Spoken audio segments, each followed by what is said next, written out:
Welcome to our Happy Hour Mudlarking show, loosely mudlarking related. Great to have you here joining us tonight. We're in for a good night. If you are new to the channel or if you've been here for a while, you'll have a great time in the chat. You'll make new friends. It's a great place to be. I'm pointing down there because that's where the chat is for you. Excuse me. Excuse me. I know I arrived 2 seconds before we started. One second. You are conducting this show as if I'm not here. What happened to? Hi, I'm Caroline. I'm Phil. See, now I've done it for both of us. See, I'm feeling totally. Hello everyone. I'm Caroline. I'm Phil. I just thought Phil may need a minute to catch his breath because he really was 1 second on my clock and he sat down. Oh, Jeffrey Hope, just because a £10 super chat. Oh, thank you so much, Jeffrey.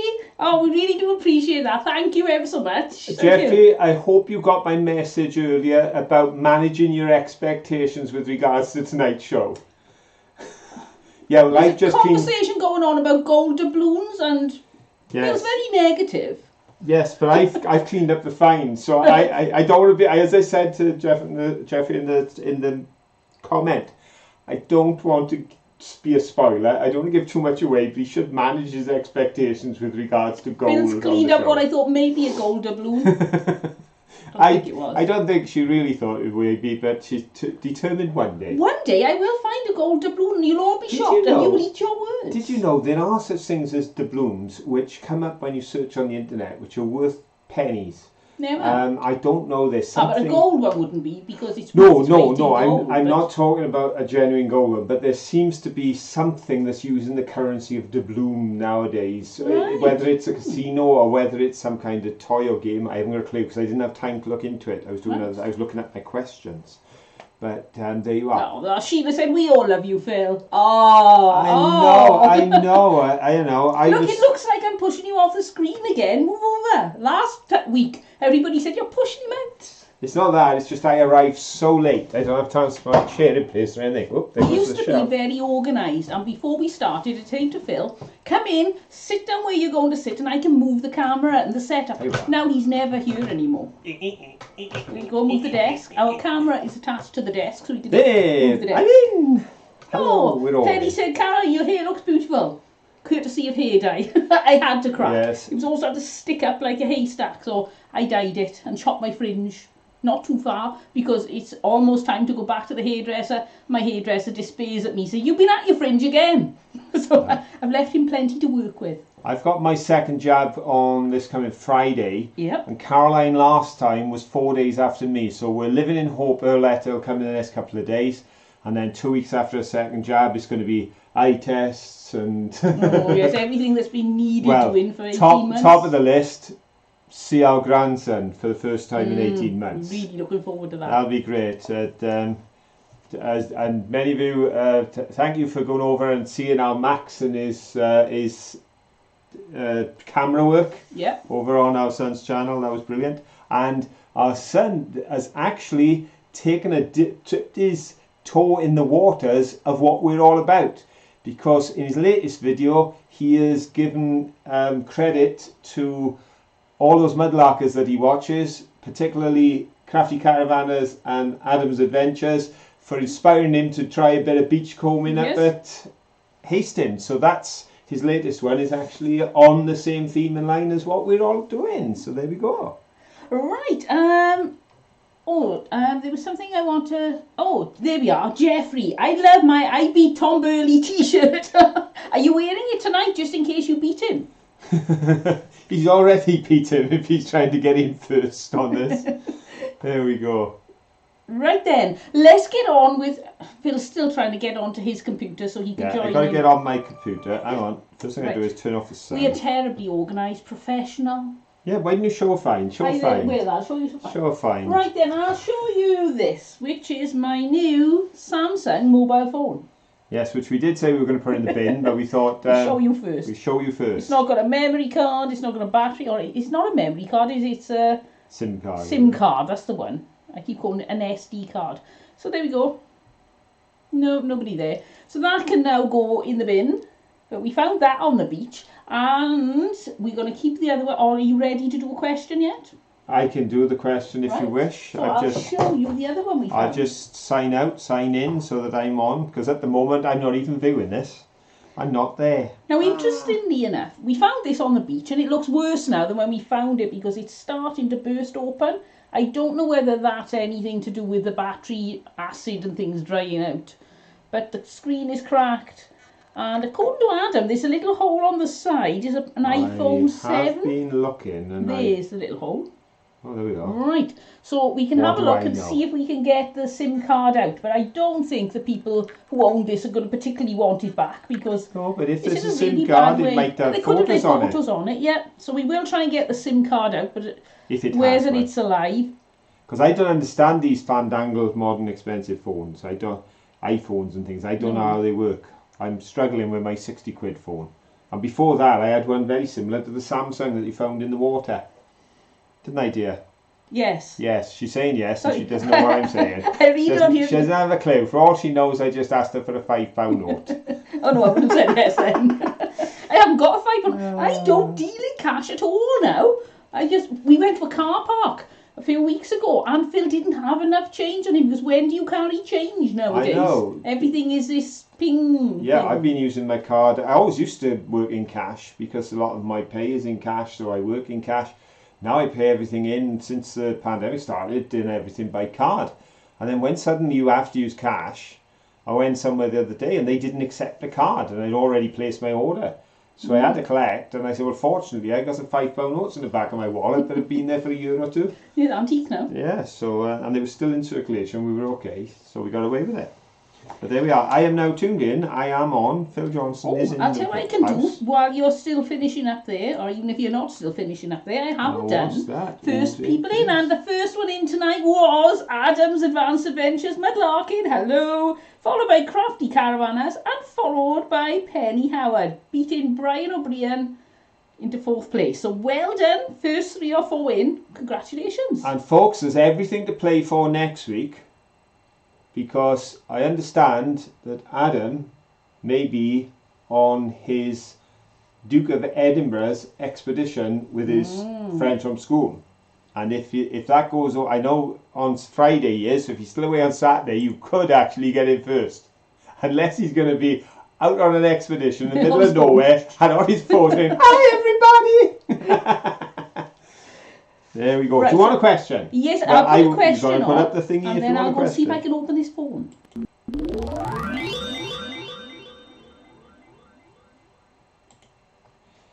Okay, iPhones are not cheap, but the 3G King's Button iPhone, designed by Austrian designer Peter Allison, took the price to a new level. Did it sell for A, $500,000, or B, $1.5 million, or was it C, $2.5 million? Which price do you think someone was willing to pay for an iPhone which had been pimped and upgraded, shall we say, by Peter Allison, the Austrian designer? Are we looking at A, $500,000, B, $1.5 million, or C, $2.5 million? Right, news in. Nothing happening when I'm sticking that piece of paper clip in there. It could be all sort of wet. I can feel gritty stuff in there, so maybe it's full of sludge. I don't know if you can see how dirty and grotty that is. So I will keep persevering through the show, and you may find we can get a SIM card out of it in the end. You never know. I wonder, could I pull the screen off, do you think, when it's so dead? Oh, I wouldn't do it on live here in case you cut yourself and you end up with blood everywhere, and we'll get kicked off YouTube for doing that. Right then. Well, when you get the results through, I'll pop and find my anti-cut yourself gloves. So, are you ready? Have you got your winners? I believe so. Right, so I'll let you do that. Right then, folks. Can I just say, before I give the answers, if there's any discrepancy on your screen, I apologise. If I've made a genuine mistake, please point it out, but there is a lag and people are running at different times. So, What is the answer? Do you think someone paid $500,000, $1.5 million, or $2.5 million? Well, there's a lot of variety. In fairness, nobody thought it was so cheap, or at least not a lot of people thought it was so cheap that it would go for $500,000. That's the smallest reply we've had. Probably less than 10%. But then there's a split on whether it was $1.5 million or $2.5 million. And the answer is some person with a lot of money, and shall we say possibly money to burn, spent $2.5 million on that iPhone. And those who got the answer correct, quite a number of people, I'd say that out of those 90% left is split 50-50. But the first one in with the answer C was Lynn Bean. Secondly was Elizabeth Robertson Burley. And third was Nancy Home. And they were all in bump, bump, bump. All the glitters was in. Bump, bump, bump. Yep, Yeah. just like that. Straight, just, I heard it. All the glitters had gone for the B answer. That was the first answer in, but gone for B, which is incorrect. And then the second, third, and fourth answer are first, second, and third position. So that's Lynn, Elizabeth, and Nancy. You've got it. And then quickly followed by Ed Creative, who had the correct answer as well. So we'll put him on fourth place. So if anybody refuses their medal, then he'll be brought in. Or if anyone is disqualified when the judges do the photo finish. Are you going to buy you one like that for Christmas? Well, yeah. No, not like this. I've opened this and I still can't find a SIM card. I can find Possibly doesn't have one because find a battery. some don't. But Because you can't change the batteries in some phones, can you? no, so it's not very bad. And you should see the mud I got on my desk here when I opened. Well, you can see in there My question. some of it. It's absolutely everywhere. So this was so full of mud. It's definitely been in the water a while. So unless anybody can tell me which bit an SD card would be in, then there isn't one in here. Seems strange. They could work without, but what do I know? Now then, for all those who are sitting there wondering, what can you do to an iPhone to make it worth $2.5 million? Well, he did a fair bit to it, including the use of platinum and gold. But one of the notable things about his creation was that he used a 6.6 carat single cut diamond to replace the original iPhone home button. So instead of a button, you had a 6.6 carat single cut diamond in place of it. That was one of the things that were done.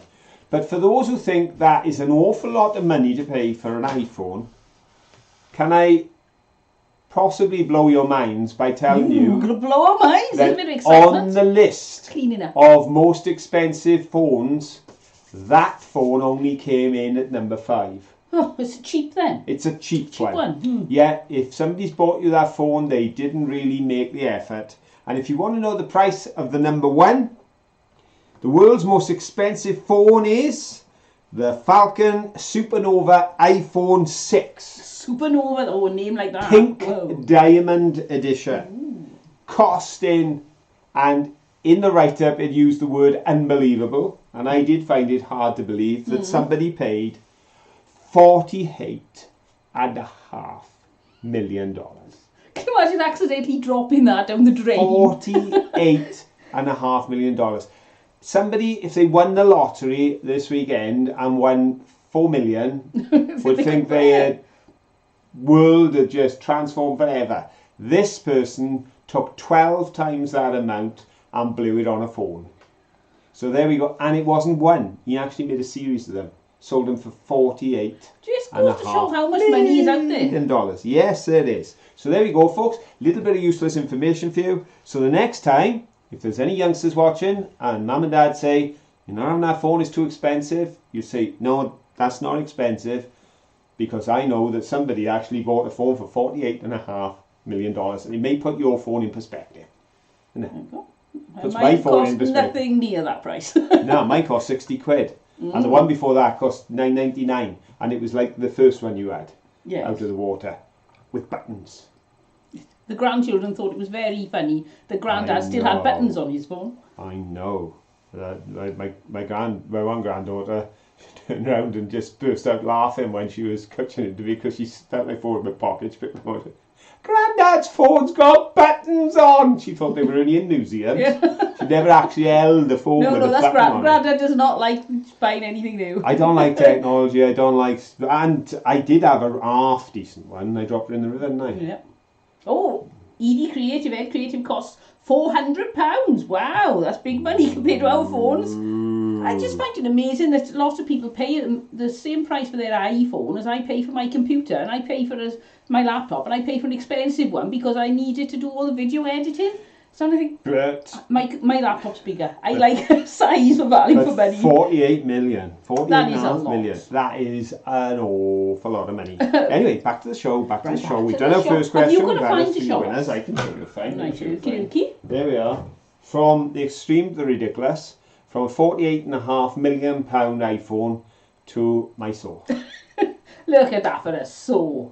Now, I'll have to hold it like that for you to see its true beauty, because most of the beauty is in the handle, in fairness. In fact, if it's got any beauty at all, it's probably in the handle.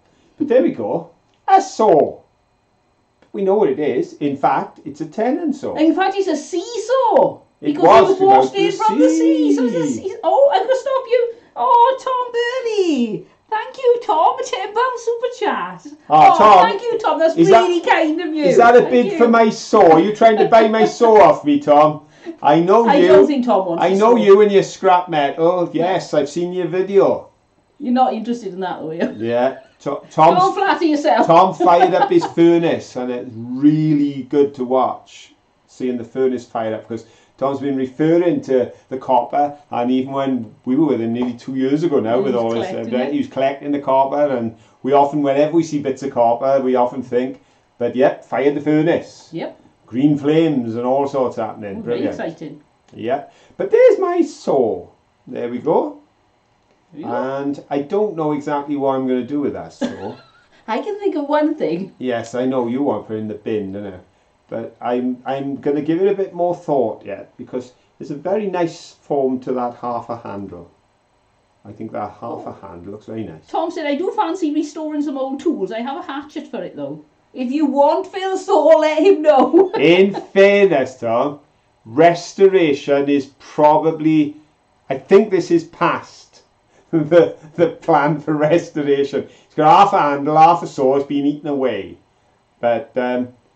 yeah, who knows if you're up to the challenge, my boy. There we go. One saw. My seesaw.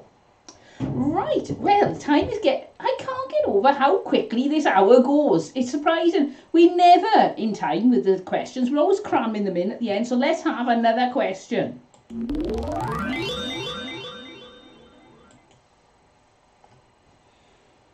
Right then. We've had question 3.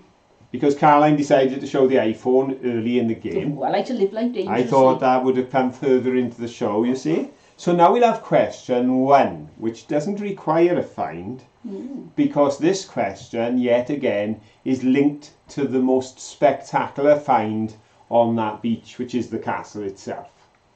Because it's rather grand, and everyone has been commenting on what a grand castle it is. Somebody noticed the lines through the castle, the difference in colour on the lines, and wondered if at some time there'd been severe flooding. Now, there may have been flooding in the area, but actually the lines are from when it was built. The king wanted to so impress everyone with this castle that he used different colour stone. So if you can imagine that castle when it was new and the stone was bright, and he used different colour stones in order to give that magical effect of pattern on a castle. Incredible. But this question is related to the investiture and Prince Charles. In 1969, as you know from last week's quiz, Charles was formally presented to the Welsh people as their prince, and that was done at his investiture in Caernarfon Castle when we were but children in school. I would have been, July that year, I'd have been 8, and you'd have been about 5. Many moons ago. Indeed. Oh, at least 20 years ago now. Here's my question. Last week you had to tell me which month in 1969, but this time I'm taking you into the future. The far future, possibly And maybe this will never happen at all. Who knows what the future will bring. But should Prince William ever become king, then who will be the Prince of Wales? Number 1, Archie. Number 2, George. Or number 3, Louis. Archie, George or Louis? 1, 2 or 3. Who will be Prince of Wales should William ever sit on the throne of England? Right, 2 things. I'm completely confused here, sorry. Linda said, Caroline and Phil, that was me who asked. Now, I've got myself distracted at some point. Who asked what? You know? Don't ask me. Let us know what you asked, Linda. Sorry, it's gone 9 o'clock. My brain's in the shed. And another thing is, I'm going to let you all in on a little bit of behind the scenes. It was about the flooding. The flooding, right. Yeah, I just remembered. Oh, see? Senile old man, I'm not doing that. Well done. Yes, I just said someone asked about the flooding. Right. That's right. Okay, there we go. Thank you. Well, when we did the piece to camera, there was a lot more that Phil did to camera. It's just that for some reason he kept saying 1967 instead of 1969, and we were watching the footage and I did it again. So every time I gave the wrong date. And I think I know the reason why, even though it makes no sense. Because I know it's 1969, because I was living in Pengham. In 1967, I was living in Bristol. In 1967, I was 7. I was in a different school to the one where I built the cardboard thing. But my dad passed away in 1967. So that date is sort of very much significant because it's been with me ever since I was 6 years of age. And when I was talking, instead of saying 1969, I kept saying 1967 without realising until we edited the footage. And I'd got the date completely wrong, so we had to take all that footage out. Yes, quite a lot. And that's why you'll see the fading on the comments, because my brain just switched. And I said to Caroline, I said, when I was actually labelling the edit for Caroline to do the editing, I said, I've blown it. I said, for some reason, I've said the wrong date. And I know it's wrong, because I know I didn't even live in the town I was living in during the investiture in 1967. It's the pressure of being a star. Cameras come on and you're expected to perform. No, could be. Right so then. Have you got some answers in? I have got some answers in. I have indeed. And I've actually got some correct answers in. Quite a number of correct answers in. In fact, mostly correct answers in. Well done, everyone. Now then, Archie is Harry's son. So he won't sit on the throne when his uncle, he won't be heir to the throne when his uncle takes place. So there we are. Jeffrey Hope, it wasn't Archie. Then comes George. That is the correct answer, because George, as long as he's fit and well, when his daddy sits on the throne, he will become the heir to the throne. Whereas Louis won't, because he's the baby of the family. And it's the eldest child. It always was the eldest son of the monarch, right up until a few years ago.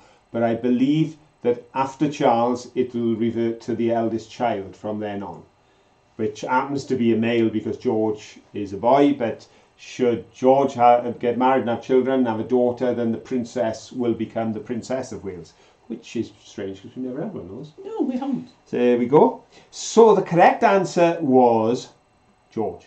So I'm going to accept George, or 2, or B, because sometimes people put a B for the second answer. Therefore, top of the tree, buy yourself a t-shirt, I beat Tom Burley. Tom Burley! Well done, Tom Burley! Yeah, Tom, it's good to welcome you back to the #1 podium, gold position. You got that one smack on, sir. Quickly followed by Jenny Thomas. And in fairness, Jenny, you would have beaten Tom if you hadn't written George. Because Tom went 2 and you went George. Or you might have even done it with one hand if you're clever. But either way, that's how Tom beat you. So you could have a t-shirt and write really, because you said, I really beat Tom Burley, even though you didn't. Well done. So, and number 3 on our list is West Country Mudlarks. West Country Mudlarks, they have come in on the 3rd position with B, which is our second answer. Now, could this be part of our future for tonight, because last week West Country Mudlarks, they were like the Tom Burley of the West Country, because they turned up on podium positions, top place and everything. Competition's hot enough. I made a mention last week that with a name like that they must have a channel. I checked the channel out this week. Brilliant. And to be honest, their videos are a compilation of about half and half. Half of it is a show where they're together showing all the finds afterwards. They do a brilliant bit of roundup and it's fantastic. So if you want to see this week's video, you can go over there and help them, because they've got a mystery object and the sweetest little poison bottle that you've ever seen. And also they seem to have a problem. And like Sarah of Docking Bay 51, who went to the Thames and found herself almost buried under pipe stems, it seems that in the West Country they get buried under glass bottle stoppers. Oh, it's not a bad problem to have. It's not a bad problem to have, but according to Ian this week, he reckons they got about 200. Not bad. Like if all the time we've been mudlarking, we haven't picked up 200. So just to give them a shout out, folks, they got 370 subscribers. Let's see if we can get them over 500 by next week. Oh, Tom said, I hope you sold some of those t-shirts. We sold 2. Yes, and we know that Jeffrey's got one of them. Yes, who's got the other one? Who bought the other? Come on, admit it. Who are you? Who's got our other t-shirt saying I beat Tom Burley?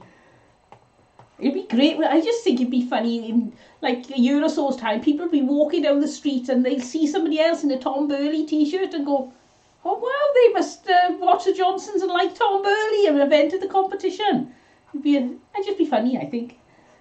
And also, I reckon people are going to start saying, who's Tom Burley? People who don't watch mudlarking would have no idea. Yeah.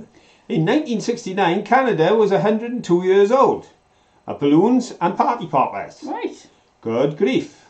I thought Canada would have been the same age as the rest of the world, but there we go. I'm sure they mean Canada as a state, as a country, independence. So. Right then, so should we have a find from my side? And I'll show you, neatly placed in this little piece of plain china. It's not plain china. Isn't it? Oh, right. Oh, no. I would have said, if that china's got age, it's probably from 1969 when they invested it, because probably it's sort of Port Marion kind of. If I put the pipe pattern, stems there. There we go. Closer. There we go. Is that, am I right? That's the sort of pattern you get on Port Marion and stuff sometimes. That's I'm not sure if that's similar. I'm not saying it's a Port Marion mag, but that's a similar style. There we go. So what we got? So I got. I'll show you the pipe bowl. Look at that. The only thing is, as you'll know if you watch the video, there's only half of one. But it was a pipe bowl, and I'm quite happy with that. And I think it was quite a small one. It's not as small as the teeny tiniest ones, but certainly not as big as the older ones. There. Oops. Well, I'll put my glasses on all by themselves. And then we got all these other pieces of pipe stem. But I'll show you, if I can find it now. Oh, I can't find the one I was going to show you. We got right from that really, really thin bit there through to, it's very difficult to show you without them falling off my hand, this big fat one there. And I just love finding these, and I wonder who it was that smoked them. One day, wouldn't it be fun to join them all together and see how many feet of pipe stem we found, rather than see how much weight or how many on a count, see how long your pipe stem snake is. What are you laughing at? I'm laughing because hang on, Tom has put up, any chance of getting one in black, Rowena wants one, as she's beaten me at several different games. Right, they are. I think they are black with white on. There we go. Or does she want white with black on? Let me know. There we go.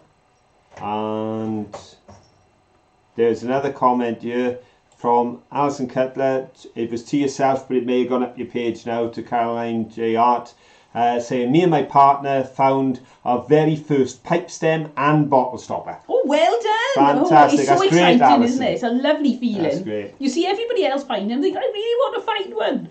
But it's strange.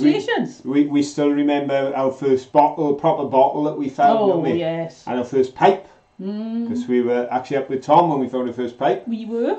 We found the first pipe bowl Tom and I saw it and we thought we'll ignore it because Caroline was bringing it up the race. She was coming behind. She was looking at things at the bottom of the island, and she came over the rise. And when she saw it, she at first said, "Did you put that there?" It just felt like a plant. It was just lying there. Never having found one, it was just literally lying there. Caroline soon found out, as did I. That's how it was up there. We probably found a dozen during our stay, and we'd never seen a pipe bowl or a pipe up until that point, did we? So that was fantastic. All right, I'm not sure what's going on there, Tom. There's brown as an option, but not black. I'll have a look. All right, I'll list another one in black. I'll get that done in the next 24 hours or so. There shouldn't be a brown. No, I didn't put a brown one on. Yeah, there shouldn't be brown. We never do a brown. It's always black and white. Mind you, there's been a few issues with Amazon, so with the listing things. I don't know what you call that. If in doubt, listing. Blame the multi-billion-pound company. That's what I say. It wasn't me. It was Amazon. But no, they did have a delay on you'd submit your t-shirt designs. It would take forever to get sorted, and I had some that were. I can't remember now. There was something really silly gone wrong with them, so it's not having a good time. Right then. Oh, let's have a look at this. I found an El Fiole pipe stem, a fancy French pipe, hoping to find the bowl to match. Ooh, that would be nice. Lovely. It's amazing the different types there are. I wonder if there's a difference in the style with different, not so much here in, say, Ireland and that, but say between the UK and the US or the UK and Australia. Are the pipes different shapes and designs? Or did they all, was it quite a generic design that every country in the world used? Interesting. Yeah. Jeffrey Hope saying he bought a grey one. A grey one, oh, nice taste. Yes, grey, I always like grey. And Linda Hardy is having a conversation with Phyllis, and she agrees about something, which says, seriously, hey, I may be the oldest of all you. I just turned 70 on May the 17th. Oh, so many congratulations. It's not that long ago. For your birthday. 3 days ago, is it? It's 5 days ago. 5 days ago, right. Yeah. Can't see that with glasses I got my glasses on. Congratulations. But if Derek's in tonight, he can top you by a decade. And if my mum, Phyllis Johnson, if Phyllis is in tonight, she'll top you by 16 years. So, but congratulations, happy birthday, and it's fantastic that, and it's great to know that you're feeling youthful still. As she says, it's the 1950s kid for you. There you go. There you go. Louise said, I found 2 peacocks in my backyard this morning. Does that count for a successful mudlark? Yes. Yes, that definitely does. That's pretty impressive. 2 peacocks. Somebody thinks your hair looks amazing. Oh, thank you. Amy Lou. Caroline, your hair looks amazing. Courtesy of L'Oreal. It desperately needed doing. Right, do you want another question? Yes, let's have another question. It's 25 too.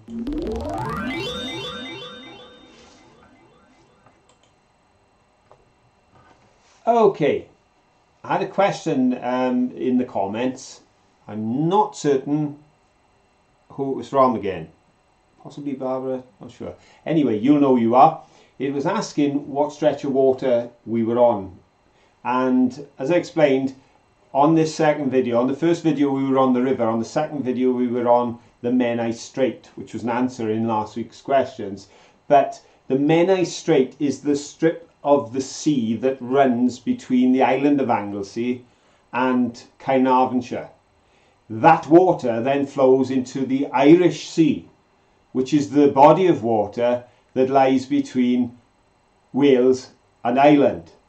But beyond Ireland, that body of water becomes known as the North Atlantic.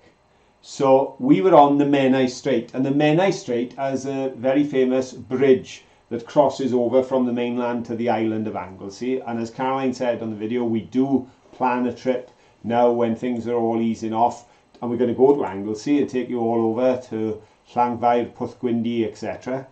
And which Caroline also said on the film. But that bridge is very famous bridge in Wales, and I want to know which of these 19th century engineers built the Menai Bridge, the Menai Suspension Bridge in 1826. Was it Sir John Barry?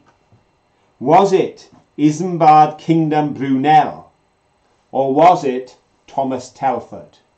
So was it Barry, Brunel or Telford? Number 1, for Barry, John Barry. Number 2 for Isambard Kingdom Brunel. Number 3 for Thomas Telford. And the answers are pouring in. Yep. Lots of answers coming in. Are you there? I go back up. There we go. Make sure Phil's on the right spot. Yeah, and I am there. You? Right. I'm there. Yep, there we go. Phil's in the right place. Always worth checking. Well, ooh. Phil's checking that out and seeing who's coming in and how they're doing. I'll show you this YCB bottle stopper we found. It's really nice, but it feels really soft. It almost feels like wood. So I don't think it is wood, but perhaps it's not quite as vulcanized as usual. It just feels springy.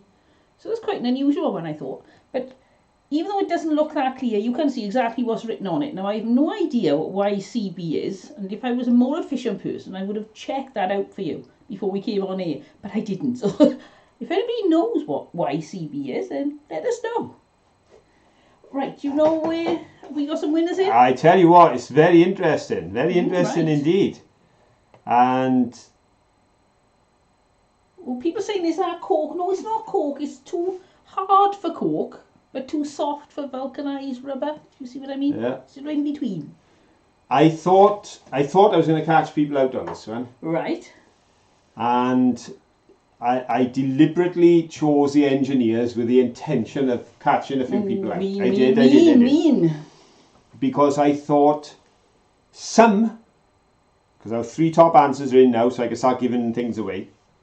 Some may go for John Barry because it sounds sort of Welsh, because we had a famous Welsh rugby player, Barry John. Makes me think of Barry Island, which is our local beach. Whereas actually John Barry, his most famous bridge, Tower Bridge in London, across the Thames. Oh, there we go. So there we are. So it's not John Barry, it's not number 1, it's not A. Now then, Isambard Kingdom Brunel. Everybody tends to think of Brunel when you think of major engineering structures, and that's for the simple reason he was prolific. But he was not prolific in 1826. He was a few years later. That's when he was doing most of his work. And of course, he did do a famous suspension bridge, but his was the Clifton suspension bridge. Therefore, by the process of elimination, all those who said Thomas Telford or number 3 or even C have it right. And here's the results. Not the first answer, but the first correct answer was Tom Burley, who's showing off because he typed Thomas Telford in full. Well done, just Tom. to show it can be done. He was some really fast fingers. I think he had typed it in the hope that was what the question was going to be, and then he had enter. That James pipped him but went with Brunel, and that's understandable because, to be honest, James, you're in the majority, because Jeff then went with the trick one, John Barry. Then we're getting a lot of Brunels, and I've got to come all the way down the page. I would have gone for Brunel. Yeah, I think most people would. And the next correct answer is the Kentish Mudlarks channel. Now, they've definitely got a channel, because I've watched that before, and it's got channel in the name. So, just to play fair, another quick shout out for the Kentish Mudlarks channel. They have got 446. So, folks, we only need 54 of you to go over, and if you like their channel, hit that subscribe, and we can get them through the 500 as well, which would be great. Because we love to see people rewarded for their efforts. And then, for a moment, I thought that the third person, I thought Tom had taken 2 podiums. Yep. Because he actually came back in with the answer number 3. Because he just wanted to show he could do that as well. But, just above Tom Burley giving his second answer of number 3 is Ed Creative. Well done, Ed. Who also typed in Telford. So we got Tom, Kentish Mudlarks, which is Mark and Julie, and then we've got Ed Creative. You're on the podiums tonight, but it wasn't as easy as it looked. because I actually thought about the answers this time to cause a little confusion. Ooh. Lexi said, does Tom get to wear a t-shirt saying he beat himself? Doesn't that make him a masochist? I know. I don't think Tom should walk around in a t-shirt that said, I beat myself. Yeah. I think if he's walking around in a t-shirt saying, I beat myself, and Rita's walking next to him with, I beat Tom Burley, they're going to think that they're a real mean pair. Oh, right, good night, James, and hello, Nicola. Nicola White's in. And lovely. If you're on this channel and you haven't heard that Nicola White has got a Mudlarking channel, it would be amazing. But if you haven't, go and check out her channel. Yes. Right, and before we go for anything else, I'm going to do some mail time. So let's use my particularly awful mail time jingle. I've really got to sort that one day. Right, I've had some mail this week, and one of the things, first thing I'll show you, this doesn't need opening.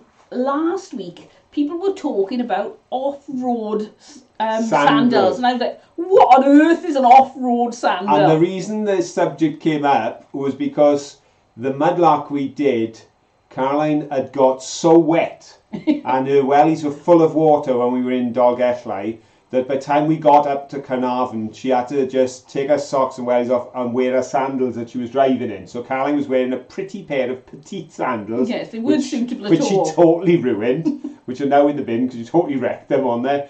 And so off-road sandals came up because of your footwear. Yes, and Phyllis from Tennessee sent me some off-road sandals. So if you've never heard of them, this is what they are.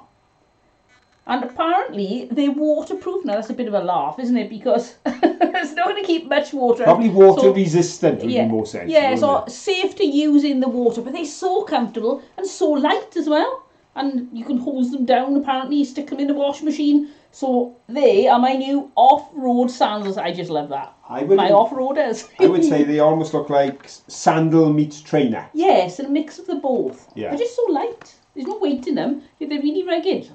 So thank you, Phyllis. Right, shall I do all the mail time and then we can get on with the questions? Well, put it this way, we've only got 14 minutes left of the show. Got a letter here. And this is from Laura. And she sent me a Happy Mother's Day card. Yes, of course, Mother's Day in the States is different to you, isn't it? Yeah, that's right. Right then, and these are her prototypes of her stickers for her channel. I can never, it's quite a long name. It's Tinkering Twins and Their Mom is her new channel where she goes around. I can never remember what she calls it either. I can never remember anything. The reference to being a long name is Caroline saying she keeps forgetting which order to put the words in her mouth. So it's Tinkering Twins and Their Mom YouTube channel, and they actually are, I take one out, take it off. They are nicely, they're ovals. So this is very exciting.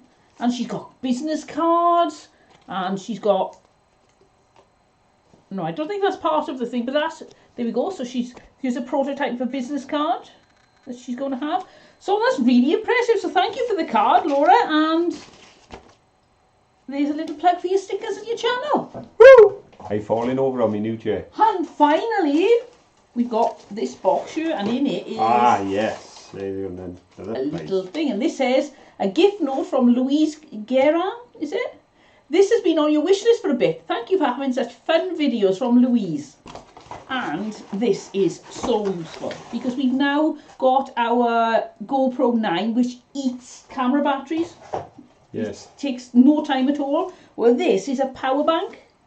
So look at that, we can load down all the power into there, and while we're mudlarking, we can have some batteries charging, so we're never going to run out of battery, because we did run out of batteries at Carnarvon, didn't we? Yes. Carnarvon. Well, actually, the last footage of the video that went out this week was filmed on the GoPro 7, because I had a battery in my pocket for that, but I didn't have, well, we had been out for so long, dear. Yes, we were out. We were out 12 hours filming that day, and travelled for 5 of them. But to explain how highly I rate having this sort of unit available when you're travelling, when my elder brother turned 60, that's what I bought him as a present for his birthday. Because my elder brother travels, he's converted a car into a camper, and he goes around the place. He also goes off on his motorbike, and of course keeping the phone charged up. So I bought him one to be able to charge up his phone. So that's the gift I actually bought. I just found an added bonus. Look at that. It's red on each end. Oh, no, I love red, black and white with a bit of grey thrown in. Which is probably why you put it on the list, being that one. I don't remember putting a red one on. I didn't know they did red, but that's really nice, isn't it? Very nice. Stylish and useful. So thank you very much, Louise. That's great. Indeed. Right, let's have another question. Oh, hang on. Hang on. Before you do the question, I'm just going to grab these bits for you in a moment. Right. Ooh, tension builds. Because these will introduce my next question. Here are some of... One of the things I loved about below the castle was the old pottery we found. And the range of thickness and style and shape, but all such old chunks. Only pieces, but indications of past times and things that have fallen in the water. And I'll pass those to Caroline because she's signalling I'm rattling it to me. There's terrible of a clattering around the microphone. One piece that we came up with had some lettering on it, which Caroline asked, I wonder what those letters are for.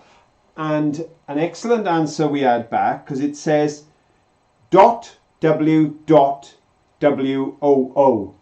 and somebody suggested F.W. Woolworth, the founder of Woolworths. So thank you for that suggestion. Excellent idea. Could be right. If so, it would be a very early product from F.W. Woolworth. But that is quite possible because they've been around a while. Well, the collective thrifter said Woolworth, yeah. Yeah, because the first Woolworth store, this is the question now, folks. I hope you're all ready. It's going to be an ABC, but don't press the buttons yet because I haven't given you the question or the answers. The first Woolworth store was opened by F.W. Woolworth on February the 22nd, 1879. He didn't do too well, but he wasn't a man to give up easily, and he opened a second store, pulled it back, and he made his fortune. My question is, what does the FW stand for? Is it A, Frank Warner? Is it B, Francis William? Or is it C, Frank Winfield? Okay, A, Frank Warner, B, Francis William, or C, Frank Winfield. What does the FW stand for in F.W. Woolworth? Right, Amy Lou's going by, Amy Lou, and I just want, yes, I forgot to point out that if you look on this side of our power bank, can you see that? Now that's not a snazzy pattern, that is solar. Ooh. So, that'll be good when we're on the road. It won't be so good when we're in Wales because we very rarely get any sun. But if we get a sunny day, it'll be perfect. I'll charge it anyway with the charger to make sure, but that could keep us with a trickle charge. So just to let you know. As some of you may know, Caroline and I had plans to be travelling Europe now. We did. I was going to retire at 60 and we were going to sell up and buy a very large motorhome and go around Europe. That got slightly confused by the issue of Brexit and then got totally smacked on the head by COVID.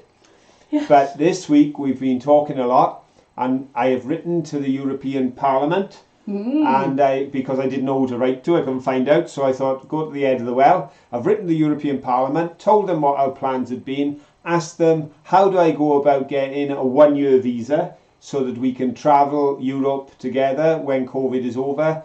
So that is going to very much come in handy in our future plans. Yep. And folks, don't worry, the channel won't end if we manage to pull this off. If we go around Europe for a year, we're taking all of you with us free of charge. We have to take a very big motorhome. Yep, you will all, depending on what you will all come in with us. So we will be, in fact, we've even discussed the possibility of when we do this trip, going to a daily blog in order to keep everybody up to date with what we're doing. But this is future plans, but we just want you to know that as we're starting to see the light at the end of the tunnel with COVID, there's a journey to go yet, but there's hope and you've got to be optimistic.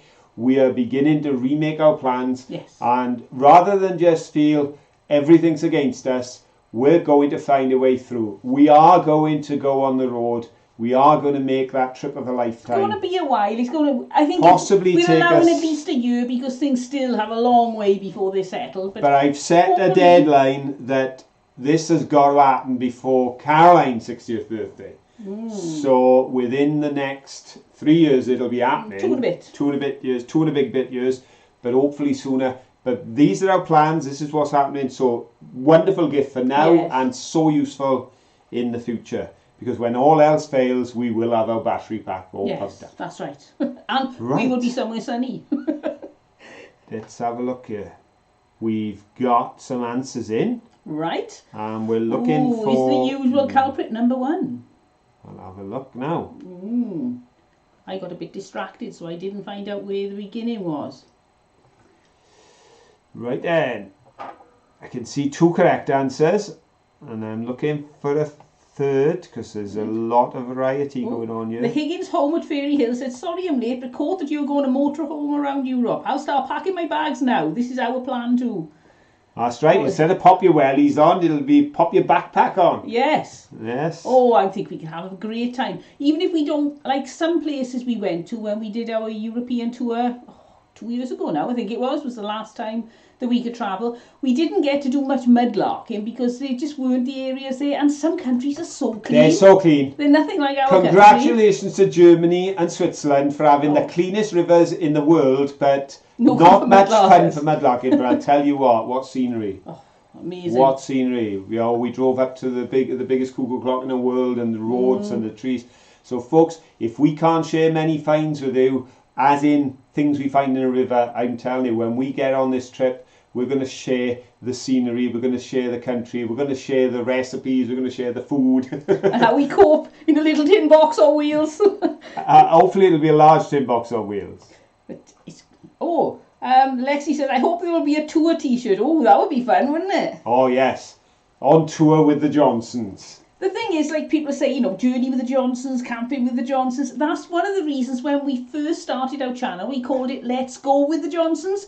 Because we were going to be mudlarkers. We hadn't really done any mudlarking. We had a metal detector. Yep. And we had a magnet. That was it. So we had magnet fishing and metal detecting were 2 hobbies we were looking to take up, because they were sort of hobbies we could take with us when we travel. And we did taste tests. Yeah, because we've we've done taste tests. We've been on my birthday trip around the Ghent and Belgian markets. Christmas markets. A couple of years ago. We've done all sorts of things in the early days, and mudlarking just became something that just was so good for us, especially where we live with the rivers we've got. So we just fell into it and enjoyed it as a hobby, so it transferred through into the channel. But Let's Go is because we have always planned to go. Yes. And then the referendum. Circumstances stopped us. So. COVID, everything got in the way of us doing it as and when we planned. But we've decided, just remake the plans. Look, if F.W. Woolworth can open his first store and it fail and still end up being a multi-millionaire with stores all over the world, then why can't we rescue our plans to travel? That's right. So we're going to do it. When it's safe to do it, we're going to do it. And as I say, we'll take you all with us. It's a bit of a crazy idea, I know, but doesn't matter. That's what life's all about, isn't it? So, Mr. F.W. Mr. F.W. Was he Frank Warner? Oh, no, he was not. Was he Francis William? Now, I thought people might go for that because 100 odd years ago, Francis William, that sounds pretty good. But he wasn't. He was Frank Winfield. Now, I seem to remember Winfield on some of the products at Woolworths. Am I right, or did I make that up in my head? Was Winfield the actual home brand of Woolworths? So, yes. It's in my head that the home brand of Woolworths was Winfield Products, which was his middle name. So the answer is C, or 3, or Frank Winfield. And top notch again, Mr. Tom Burley. Well done, Tom. Followed by Jenny Thomas. Well done, Jenny. And then Rachel Bailey. Well done, Rachel. With Lynn being close behind, bringing up number 4. There we go. So we have our 3 answers, our 3 top answers from Tom, Jenny and Rachel. Tom was saying, I fell into mudlarking video making too. Was trying to be a writer and struggling to muster the social energy to promote books and comics. Well, you've done very well as a mudlarker, Tom, and it's great fun watching your videos. You know what? I love it. When we first saw Tom's video, Tom came on to mudlarking a little bit after us, and we really took to Tom, his voice and everything, and we really sort of tried to encourage him and gave as many plugs as we could. Then he so generously invited us up to go mudlarking with him, which was a fantastic experience. And it's been brilliant to watch Tom just sail away. Oh, yes, he should go. Tom's doubled our figures, and that's the lovely thing. We are so thrilled for Tom, and that's why we keep giving shout outs to the folks that are coming through, because folks, it's hard getting started. Oh, it is. Yeah. Those first 100. Oh, we were dancing when we got our first 100.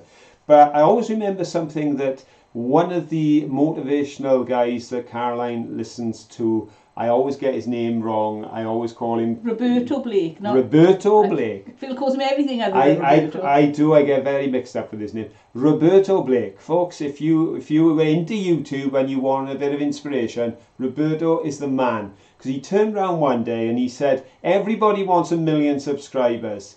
Let me ask you something. If you took a village hall and 260 people came just to listen to you, would you be impressed? Then why are you not impressed when 260 people subscribe to your channel?" It's a good point, isn't it? He said, we all want to grow, we all want to be big, and Roberto's got hundreds of thousands of followers.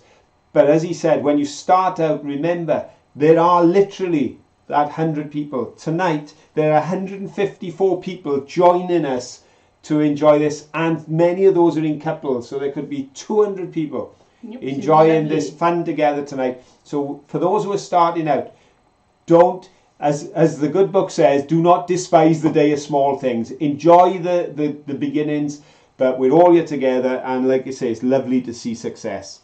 So. And Ed Creative said, so, in the winter, it's Let's Snow with the Johnsons. That's a really good one, I like that. I'm going to go to Norway, so we could see some snow. I'm determined to go to Scandinavia. Before we finish and have our last question, yeah, would you like to show just the tub of glass just for people to see? Because we got, and I think that's probably, there we are. These are just some of the glass we picked up now they've been cleaned, because it was so muddy on that beach. Oh, it was really It was goofy. So muddy, but just wanted to show you some of the glass pieces. We've got some beautiful you saw most of these, I think, greens, held up to the light. They look so much better held up to the sunshine than they do just held in front of the camera, because the scratching on them makes them look white. I can see because the light's behind. They're really pretty. And here we have an assortment of the bits of china I found. As I pointed out on the day, I spend ages getting pieces of china to be just like that in order to make a Monkey Panda plain or pattern game before I send it out, to make sure there's not a sharp edge. And look at that. Perfect pieces, and we've got quite a number of them. Here's another one there, and I will be using these. I'm actually making 2 Monkey Panda games at the moment to send out to the States, and I'll be making sure there's at least 1 piece from the castle, and the one I'm making has been ordered by as a gift for a youngster, so I'll try and make the entire one from pattern pieces and make it a castle game as I suggested. But those pieces were absolutely great. Jeffrey's saying, where's the gold doubloon? Yes. Yes, we're going to have to stop doing that, and the gold doubloon is more important. Are you all ready for this? Am I a millionaire? The answer is no. Because this one, as chunky and scabby as it looks, I have cleaned and cleaned and cleaned it, so you can now hopefully see what I can see, which is it's a 2p. No. So it's definitely not a gold doubloon then. Just there. Can you see the pattern of a 2p there? Well, it could have at least been £1, and they could have spent it in the pound shop and bought something. You can't get much for 2p nowadays. This one is worn virtually away. See how thin that is? But that also is a 2p. and there is still the shadow of the pattern there. Hopefully you can see that. Let me just do it like this. There's 3 feathers on the front. Just the shadow almost of the 3 feathers, because that's... But, folks, we were under Carnarvon Castle. It is the place of the investiture of the Prince of Wales. And the Prince of Wales's symbol is the 3 feathers and the motto OurHastings. And there we are with the 3 feathers of the Prince of Wales on the most worn tuppence I've ever found that's still got a pattern on it. So that's 4p we found, so we're almost in profit from the trip. And before we have the last question, my bit of castle. It has now been unanimously decided by everyone that's commented that is a bit of castle. You've got the shape in here, the moulding where it was shaped. Then this, and as I was cleaning it, see what's happened to the bottom? See the colour? There's like almost a sand or something that's spreading, a red sand that's spreading as I'm doing it. As I was cleaning it, I couldn't clean it off and it's running fine. So I don't know if there was some form of mortar there where that dropped in place. And then the mortar would have been there, that dropped in place, and that would have sat that way and had it would have been a large stone with a dish and possibly something carved in it. So I've not only got a bit of a medieval monastery and abbey, I've now got a bit of a medieval castle as well. I tell you, I'll have the full set before long. Seen it all here. Right, let's go for the last question, folks.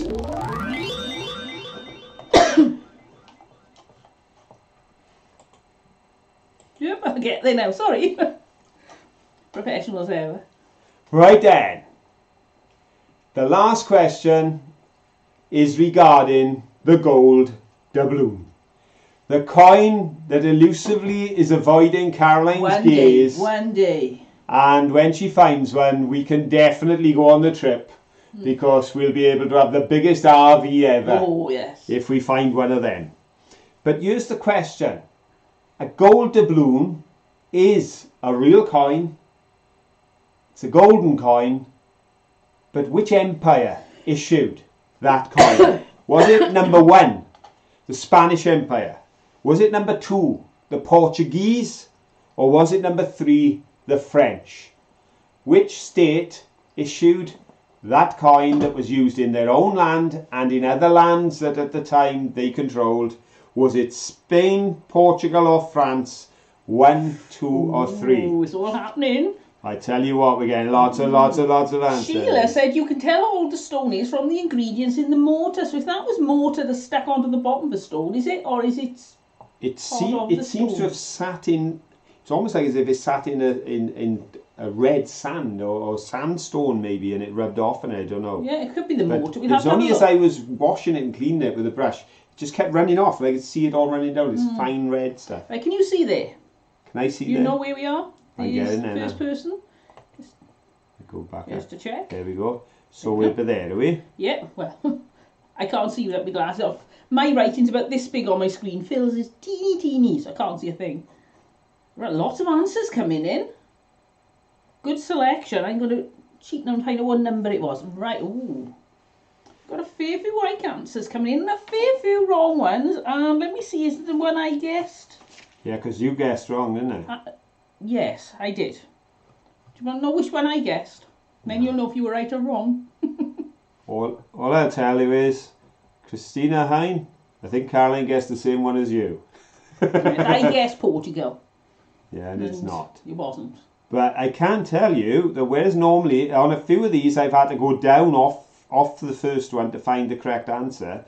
The first 1, 2, 3, 4, 5, oh gosh, 20 answers were correct. Ooh, well done, everyone. So there we go, top of the class for the first 20 answers.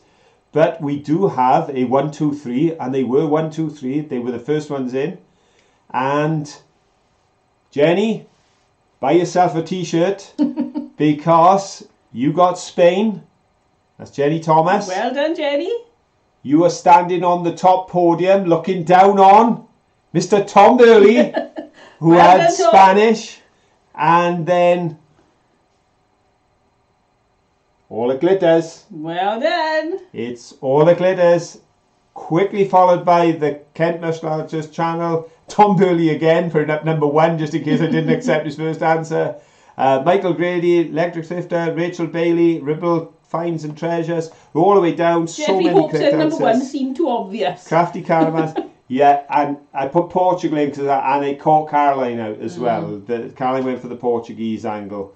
But yeah, they used it, and in 4 of the countries they controlled at the time, they used it as currency. It was a gold currency. It's worth a lot of money. We need to go to Spain to do mudlarking. Would we be more likely to find a gold doubloon down there than we would in Britain? To be honest, your best bet to find a gold doubloon on the bottom of the sea. In one of them ships that got sunk by the pirates. No, I'm not taking up diving. Or I'm too old to dive. Or buried somewhere by pirates, where they buried their treasure and then went off and never came back because they was killed it. Right then. Anyway, it's 10 past 10. Oh, well past my bedtime. Oh, thank you everyone for joining us. It's been great. I love watching all the chat, and it looks like you all been having a good time in the chat. We'll see you all next time, but until then, don't forget. 6 of you, give us a thumbs up and we'll get 100. Give us a thumbs up, please. Have fun. Have fun. Bye.